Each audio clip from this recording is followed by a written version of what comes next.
cosmic trigger, probably on the influence of some psychedelic drugs, but we'll come to that.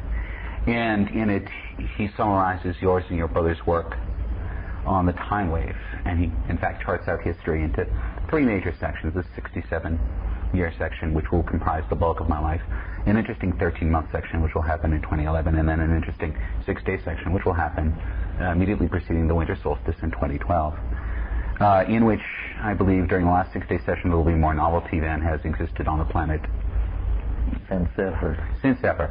And I looked at this, and I had been reading. I'd started off easy, so I'd read Alvin Toffler, and then I could take a little bit more, so I worked myself up into Pierre Teilhard de Chardin, and then I came across that, and I said, well, this appears to be the case. It was confirmed to me internally in a way that I could not particularly argue with. I could not argue out of. It was simply a foundational fact. And all of my work thereafter was based on a premise that the universe is seeking a type of closure, that in fact things are converging. And so my own life study had been perhaps an exploration of what those avenues of convergence were. And it ended up over a period of years that my own life story became a search to create the forms of that convergence. So we'll now flash forward to my first experience of virtual reality, which happened in 1990 and required absolutely no technology except about 500 micrograms of LSD-25. I'd been thinking, I'd been reading, and all of a sudden I drop acid after several years. And of course, if you've taken several years break and all of a sudden thrust yourself back into that realm, you can find that things really pop up. And I found myself in a virtual world. And what I found in this virtual world, the thing that I must have suspected that I would find in this virtual world, wasn't an artificial Tron-like environment. It wasn't something that was entirely artificial. What I beheld in that environment was an image of the planet, as if I was cruising above it in a spaceship. And I knew that part of my own destiny as connected with virtual reality wasn't to escape into another dimension, but to find a way to make real to us the things that we can't always see, because we exist at a level of scale, of experience that hides them from us. And at that point in my life, I decided I needed to leave New England and come to California, where everything was really going on. This was 1990, and VR was the hot new thing. And we forget now that VR was the hot new thing before the internet became the hot new thing, but for a while, it was the cheese. And I moved to San Francisco, which made it much easier to get good drugs.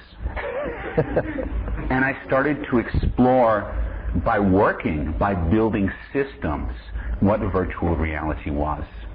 And this started to have a profound change on my own understanding of how reality was constructed, because my psychedelic description of reality, which is that mind forms reality, began to conflate or become identical with my physical or scientific description of reality, which is that mind forms reality.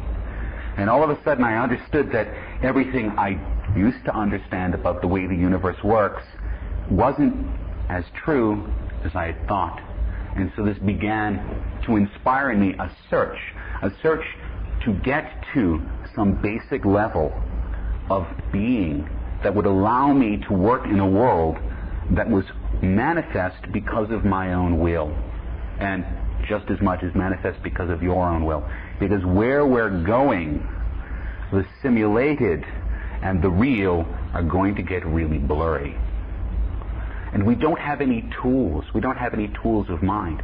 Western culture, which is based on this idea of this objective external reality, it's not hard. It's all become very soft, and it's all flowing together. So we need to now start to find ways of describing what's going on. And so what we need to do, I found in my own investigations, is to take a look at cultures that describe the world magically, that understand that perception shapes what you are, and you shape what you see, and that they're not separate areas, they're not separate domains, but you have to consider them as a whole. So the four sort of prongs that got talked about in the blurb that was written for this piece are techno-paganism. And techno-paganism is maybe, you could describe it a bunch of different ways, and I certainly didn't make the word up, and I certainly didn't apply the word to myself, but it stuck because Wired magazine published an article 2 years ago with my face blazoned on it, Photoshop reversed in color, and said, "This is a techno-pagan." And really what it was trying to do was trying to articulate my own experience of being thrust into this world where everything was melting and nothing was solid, and trying to come to grips with it philosophically, trying to come to grips with it ontologically. And my own explorations had led me to understand that, in fact, in a world where anything you want is true, the only way you can deal with this is by learning how to deal with your will. And dealing with your will is what magic has always, in all cultures, always been about. This is why the shaman doesn't go insane when the world just disappears. He's ready for it. They're ready because they understand that where they are isn't bound up in their view of the world. The internet is a connective layer, and you were talking about this last night. It's beautiful. If you took a picture of this room in 1990 and you took a picture of it today, everything would look exactly the same, and yet everything is completely different. Because in 1990 we didn't have this layer of bits that's flowing seamlessly among all of us. And it's changed us. It's radically sped up the way we deal with information in society. And every bit of information that passes through you changes you. You cannot be unaffected in any way by any bit of information. So the internet is acting as this enormous accelerator. It's acting as something that's passing through all of us and radically transforming us. And part of what it's doing is ripping us apart.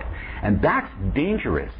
If we don't approach that carefully, and if we don't approach that with a lot of heart, we're going to find ourselves and what we think of as ourselves ripped away in that process. One of the reasons why I think it's very important that this is happening at Esalen is because if Esalen were running a political campaign, their slogan would be, "It's the body, stupid." Because it begins here and it ends here. And if we can stay in our bodies, even while we're projected into cyberspace, we have some zone for sanity. We have some zone for being. And psychedelics can produce these boundary dissolutions where you flow into another thing. Well, we're going to see, and it's actually quite true, that certain types of VR can produce precisely the same affect. There are zones where virtual reality can be very dangerous for that reason, or incredibly powerful and meaningful for that reason. So where I would like to work from this weekend is I really want to work from the heart. I personally think, in my own philosophy, that to work in technology, you have to work from the heart center, because otherwise you'll create golems, you'll create Frankensteins, your creations will run away from you. And that's the essence of the story of the golem, is that this is a creature that was created with the breath of life, but without the light of knowledge or the heart of God. So we really have to work from that. And one of the things that we'll be doing this weekend for that, and we're inviting you, I don't think we're requiring you, because that would just not be in the tenor of this place, but we're inviting you at 7:30 in the morning, both tomorrow and Sunday, to come practice Kundalini Yoga. And Kundalini Yoga works very much on the heart center. It's not strenuous. I guarantee it will be fun. We have a very good teacher, James, who will be teaching this. And the idea is that with these exercises we can help to open up our heart center, so that when we talk tomorrow, when we meet tomorrow, we can really be working from that, even when we're talking about these ideas that may be very technologically relevant. They won't be isolated in our minds. That all said,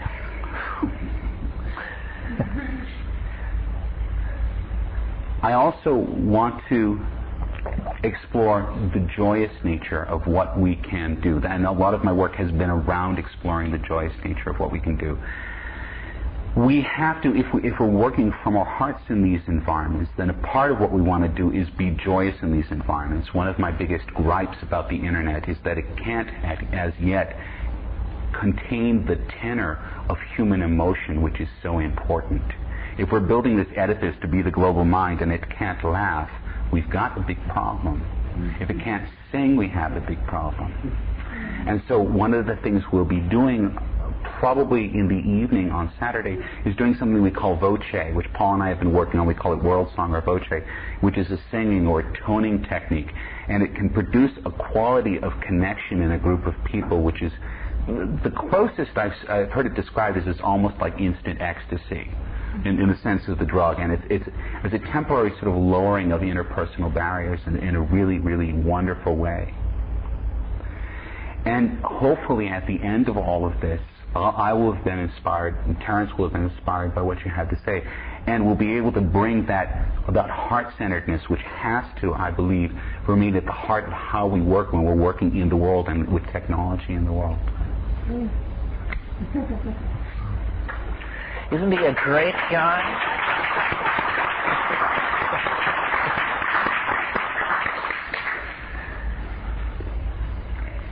If I had the Timothy Leary laurels with me, I'd hand them on. The bad penny could pass. Well, I love listening to Mark rap this stuff, and he really knows where he's coming from, and it's exciting stuff. I've been into this psychedelic thing since the late 60s, and it's transformed in different ways, and there's been a strange sort of literary parallelism or cloud over my own life, so that as my obsessions evolved, society obligingly evolved in the same directions. And when I got started with psychedelics, it was because I was interested in the mystical experience, a la Jakob Burma and Thomas Traherne and all that sort of thing. And I had read Aldous Huxley's book, The Doors of Perception. So it was a spiritual intentionality.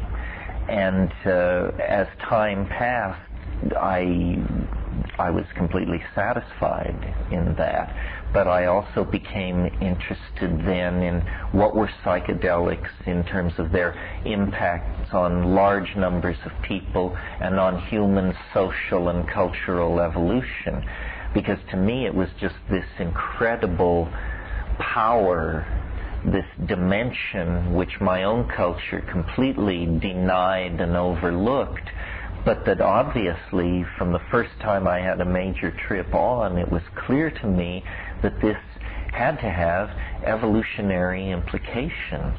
And it seemed to me, as I read my Darwin and Freud, that there had to be some kind of quickening influence in human emergence that, if not outright transcendental, was certainly unique and out of the ordinary order of nature. And so then I spent years thinking about psychedelics' implications for human evolution, and most of you, if you're interested, know my theories about all this. Well, then the engagement with it extended further, and I began to see it as a lens for coordinating large amounts of data in order to essentially prophesize the future. That the future, somehow I had the notion that history and the individual life built around the psychedelic experience were fractal reflections of each other. And that led to the conclusion that history is a trip. And that led to the conclusion that the best was yet to come, or the yest was bet to come. I'm not sure. So it had this socio-political and historical implication, and it wasn't as simple as just imagining what would happen if societies would permit these things, but I could also see that it was a catalyst on imagination, that whatever it was that psychedelics were doing, it was taking anybody's notion of reality, anybody's mindset, and radically extending it. And if they found that comfortable, they were ecstatic. And if they found it horrifying, they were traumatized. But the common thread was, takes ordinary minds, makes them bigger, stranger, more grotesque, less predictable, more bizarre. So then that was not yet the outer parameter of the issues that this phenomenon, the psychedelic experience, seemed to engage. It seemed to me that at the personal and experiential level, the thing that was so astonishing about it was not that it led, at least for me, directly to God. What it led to was more art than I conceived of existing. How was it that, in a 5-hour psilocybin trip, an ordinary person lying in darkness sees more art than is stored and cataloged in all the museums of Europe? I mean, this was confounding to me. And I had a Jungian bias, too, so I was full of the notion of the commonality of the unconscious and all that. And so I was puzzled, why don't I see these motifs in Tibetan painting, Shipibo carving? How can something which is so near, over a very slight energy threshold involved in taking these substances, be so distant from our cultural values and our store of images? And it was around this time, roughly 1990, that I began to hear the first buzz about virtual reality. And I knew, the minute I understood the concept, I knew, in the same way that I knew when I heard about the first Mac and LSD and potassium sugar perchlorate rocket fuels, that this was going to be the next great thing. And as a tool of art, as a tool for leading us beyond the notion that we are a hive society of advanced primates, because that's how we visually appear to the empirical point of view. That's an out of context description of what we are. It's like a schematic or an aerial map. What we really are is a community of mind, knitted together by codes and symbols, intuitions, aspirations, histories, hopes. The invisible world of the human experience is far more real to us than the visible world, which is little more than a kind of screen or stage upon which we move. So this thing Mark said, I heard it for the first time and got it, that the purpose of VR is to show us aspects of reality that are not artificial, but that are fields of data not ordinarily coordinated by ordinary perception.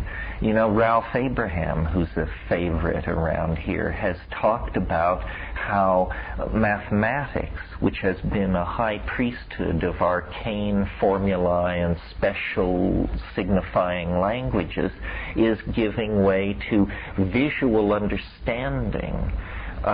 If you talk to someone about a 7 or 8 dimensional process, most people completely blur out. If you show them an animation of an ongoing 8-dimensional process, everybody understands without a word being said exactly what is happening. So I see virtual reality as a way not of escaping any notion of empirical reality, but as a way of reportraying invisible levels of the given world that are very vital and important to us, how we see flows of energy, how we understand complex economies, how we understand the fractal hierarchies of nature. Everything is about to get very much more complicated, much larger. The number of choices are about to exponentially explode.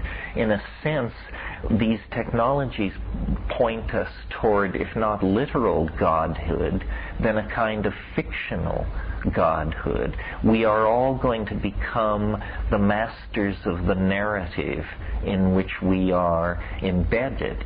Our separate stories are going to take on dimensions so multifarious that for all practical purposes we will each move into a cosmos of our own creation and control.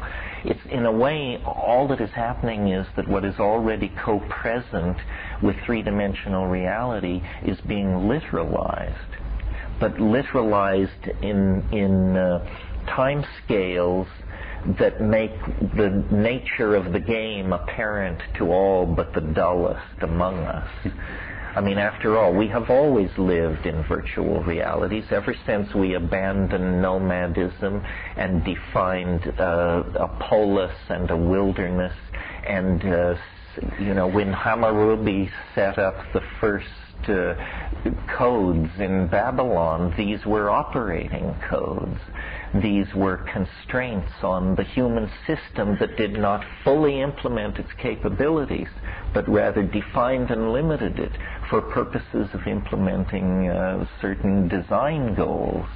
Well, now we've been in the birth canal of the design process for about 8,000 years now, and we can see light at the end of the tunnel. The French have a notion of forward escape. That means when the situation gets so crazy, then you just hit the accelerator and drive straight up the middle, and that's the forward escape. And technology represents this for us. Our ideologies are probably lethal, obviously lethal, I would say, but they are fortunately a kind of chrysalis of ideological constraint that technology is in the process of dissolving. And, William Butler saw this in the 19th century. Teilhard de Chardin reached it in the 40s and the 50s. McLuhan expressly articulated this vision in the 50s and the 60s. This is really, as Ahab tells the crew in Moby Dick, this is what you've shipped for, mate. This was the plan. Plato said if God does not exist, man will create such a thing. And we are creating a simulacrum of our highest hopes. And the effort to define the actual delimiting architecture of our hope is an intellectual exercise that we have never previously submitted to. And what I mean by that is, when you can do anything, what do you do? We've always worked within the constraints of mortar, glass, steel, our economic scales, the physical scales. VR eliminates all of this. The difference between a 10-story building and a 100-story building in virtual reality is 1 0 in a line of code. Well, with that kind of freedom, the human imagination, which has been defined by limitation, the planet's surface, the needs and wishes of others, is going to unfold in these super spaces. And, it's a Gnostic epiphany. If you believe, what it really comes down to in terms of the politics and psychology of it is a final resolution, to my mind, of the question, is man good? In other words, with all constraints removed, do we descend into a world of, Freudian nightmare and simulated sadomasochism, or do we express something which matter always mitigated against. So that's what I think is. I'm sure we will do both. I mean, the essence of choice means not only will we collectively do both, probably each and every one of us will do both, you know. Occasionally you flop on the seamy side. It gives a literary quality to life that's lacking among the tight ass. So, well, I don't know. It's 9:45. Do you want to riff off that for a bit, and then we'll send these folks packing?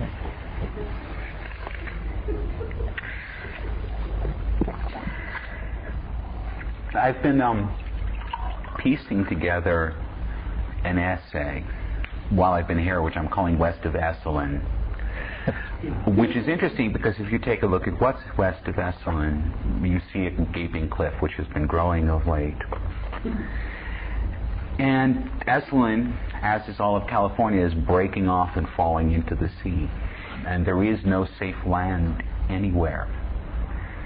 And that's more than a metaphor for where we are now. And it's interesting because there's talk about what Esalen has to do with the modern age, and yet so much of what we think of as modern language has been shaped by what's come out of this place.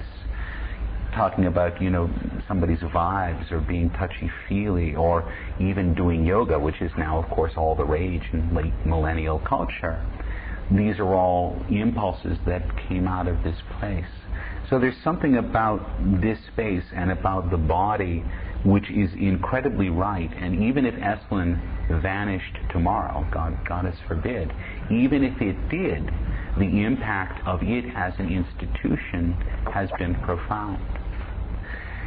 And I think perhaps what we're trying to do here this weekend and tonight is to extend the franchise of Esalen into another realm, to say that the values that make us human, the values that make us good, are the values that come out of what's done here, and maybe they're values that rely on the body in some way. That even as we talk about this Gnostic release, this uploading of the soul into some sort of silicon, which we will talk about, that there's this body that's behind sort of bitching, saying, excuse me, I'm real, and I am the potential, I am the ground in which you work. Because of that, I hope that we will spend some of the weekend not just speculating, but constantly looping and bringing it back into the body and where the body is. The question of the body is one of the largest questions in virtual reality. That's a curious contradiction, and yet it's true. Where is the body in cyberspace? Where are you when your email is flashing across the net, when your agents are doing your bidding? Where are you? And how do you maintain yourself? And it was interesting because there was a comment that was made earlier about psychedelics as a shortcut versus yoga or one of the other traditions. And I know that in my own life, I need both of them, because I need the psychedelics in order to be able to have the vision, but I need the yoga in order to maintain the stability to express the vision. And so there's both dials there. It's as if the internet is some sort of collective psychedelic, we're going to need the body as we pass through it so that we can explore the zones within ourselves that are the good. Yeah, it's great what you say about that we're trying to push the definitions of Esalen's relevance, because, you know, the entire intellectual and spiritual effort here over the past 30 years flies under the flag of the human potential movement. I mean, that's what it's called. And certainly what we're talking about here and trying to bring gently onto the stage is an enormous frontier of human potential. We are, to some degree, beginning to design ourselves, or beginning to design our potential in the service of the idea of a perfected humanity, of some sort. And what we're talking about here is not genetic manipulation or eugenics or any of these somewhat dubious enterprises with a clouded history, but using technological prosthesis to extend and enrich humanness, to enrich communication. And it is, believe me, the want of good communication that is the thing probably, if anything undoes us, this will be it. That our languages failed, that we misread each other's intent, that we could not understand each other. So the project of refining language is the same project as the ending of history. I mean, history is the story of languages that failed, and when language grows perfect, history will end, and language may not look like it looks today or sound like it sounds today. The realization that's flowered in the wake of the internet and the rise of cybernetics is that everything is made of information. Information is the primary datum of being. Concepts like time and space and energy are orders of magnitude removed from the present at hand when compared with a concept like information.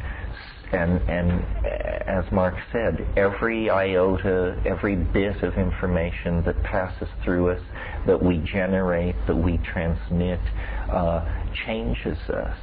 So I'm seeing here almost a theosophical epiphany of language trying to bootstrap itself toward realms of Platonic perfection, which as organic beings we experience as love. Love, beauty, truth, these are the vectors of human becoming. They always have been, they always will be. And the technologies that open these paths for us are no more and no less powerful than the human beings that wield them. So, this is an enterprise of integrity and millennial implication. And what lies as the goal is true humanness in sympathetic symbiosis with the planet and with these strange children that we have brought into the world, our machines. I mean, that is the challenge at the end of history, and that's what we'll be talking about this weekend. Thanks for coming, and get some sleep. Mark, I wanted to ask you, where is the yoga? Yoga is here? 7:30 tomorrow morning. They have movements here. In the big room, in the meeting room in the big house. In the big house, living room at 7:30. Everyone's familiar where the big house is? It's across the bridge, and it's the big house. Okay. The big house. Okay. As opposed to the little house, which it sits opposite from. And it's the big house. 7:30, please. You'll enjoy it. If you have a blanket or something, bring it. It'll be comfy, but if not, don't worry about it.